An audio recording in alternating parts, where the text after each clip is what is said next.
Alô, minha turminha do 901. Essa semana, espero que vocês tenham feito uma excelente prova minha, né? Essa semana nós vamos dar continuidade ao nosso livro 3, vamos ao capítulo 12, falar de movimentos circulares. Galera, presta muita atenção. No nono ano, essa matéria ela é bem básica, então nós vamos procurar trabalhar de forma bem tranquila. Ela não é uma matéria no ensino médio de fácil entendimento, ela costuma complicar um pouco mais. Mas aqui agora, para a gente, nós vamos tentar dar base para que vocês consigam responder qualquer coisa e qualquer dúvida em relação a movimentos circulares, principalmente o conceito de frequência e período, tá ok? Vamos lá, o que é o período? Período nada mais é do que o tempo que eu levo para efetuar determinada coisa. Então, ó, período representado pela letra T é o tempo que eu levo para fazer determinado movimento, tá ok? Então, por exemplo, o período do relógio das horas. O cara leva 1 hora para fazer o movimento completo. Qualquer coisa que esteja, por exemplo, se eu estou efetuando esse balanço aqui, esse cara leva um tempo para fazer o movimento completo. Isso é o período.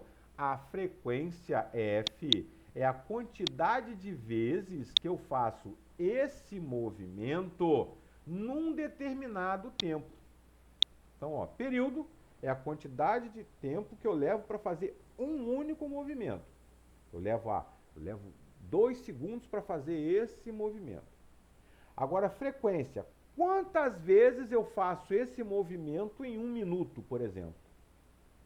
Tá ok? Então, ó, período é a quantidade de tempo que eu levo para fazer um movimento. Frequência é quantas vezes eu faço esse movimento num determinado tempo.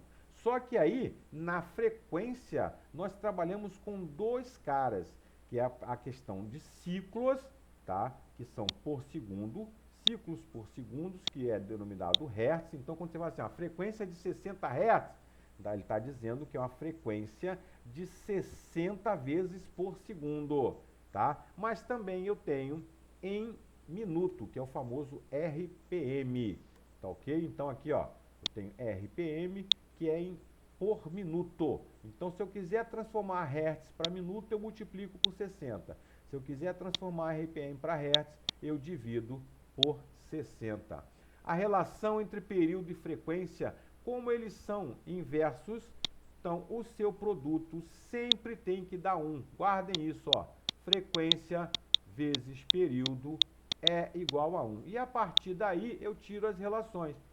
Mantenho o T, passo o F, está dividindo. Mantenho o F, passo o T, está dividindo. Então, um é sempre o inverso da outra. Isso é uma relação matemática. Se ambos números são inversos, o seu produto sempre vai dar 1, tá? Então, F vezes T é igual a 1.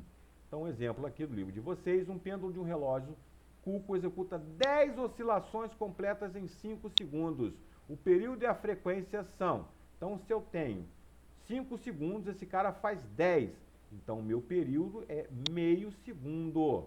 Agora, a frequência é o inverso desse cara. Qual é a minha frequência, então? 2 vezes por segundo. Basta dividir 10 por 5 que eu chegaria à resposta, tá? Mas posso fazer pela fórmula inversa também. Então, letra A seria a solução, tá? 10 dividido por 2 daria a minha frequência, e se eu pego 5 dividido por 10, daria o meu período. Espaço angular, esse cara que aqui está, ó. O espaço angular φ, tá? Esse arco aqui, ó, que esse cara percorre, esse ângulo aqui é chamado de φ, tá ok? O espaço é dado pelo produto de φ, o ângulo, vezes o raio. Então, ângulo central é o espaço angular, espaço linear e R o raio. Imaginem uma bicicleta. Tá? Vamos tentar clarear isso para vocês. A bicicleta andando na areia, ela não deixa uma linha no chão, apesar dela ser uma roda, ela quando anda não deixa uma linha. Essa linha é o espaço linear, certo? Agora, a roda ela gira, ela vai girando enquanto deixa essa linha. Aquela girada que ela vai dar, aquele raio específico que eu quero medir, por exemplo, é o que é o meu espaço angular. Tá ok? Então, ó, S é igual a φ vezes raio. Essa fórmula é importantíssima. E aí, não esquecer de variação, tá? A variação sempre é o final menos o inicial. Então, variação de espaço é S menos S0. Variação de espaço angular, ou seja, o φ menos φ0. Velocidade é esse W aqui, ó, esse ômegazinho, é a velocidade angular. Então, vale espaço. Vamos lá, velocidade não é espaço sobre tempo? Então, velocidade angular vai ser o espaço angular, que é o φ, pelo tempo. A fórmula é a mesma, só muda a nomenclatura, tá ok? Então, continua a fórmula, não, Márcia, é outra fórmula. Não, é a mesma fórmula com a nova nomenclatura, já que eu estou falando de movimentos periódicos circulares, tá? Show de bola. Relação entre velocidade escalar e velocidade angular. Esse cara aqui, ó, é importantíssimo. V é igual a velocidade angular vezes o raio, tá? Nós já vimos que S é igual a φ vezes raio. Então, se eu quero a relação entre espaço linear e espaço angular, S é igual a φ vezes o raio. Relação entre velocidade e velocidade angular, V é igual a velocidade angular vezes o raio. Vejam que eu mantenho sempre esse cara aqui, ó. Ele é que vai dizer qual é a grande importância. Porque eu posso ter, voltando ao exemplo da bicicleta, eu tenho bicicleta raio 14, raio 26, raio, cada vez um raio maior ou um raio menor. Então, o raio é que vai definir a velocidade que eu giro e o espaço que eu percorro. No movimento circular uniforme, tá? O MCU, ele é dito periódico, pois cada volta completa repete-se com as mesmas características em intervalo de tempos iguais. Tá? Então, ó, se eu tinha S igual a S0 mais VT como fórmula, eu agora continuo tendo S igual a S0 mais VT, só que, novamente, eu tenho vários raios, certo? Vários raios diferentes. Então, todas elas têm que ser divididas pelo raio. E espaço dividido pelo raio, aqui, ó, quem é espaço dividido pelo raio? Se eu tenho aqui, esse cara passa para cá dividindo, eu tenho que φ. Φ vai ser espaço dividido por raio.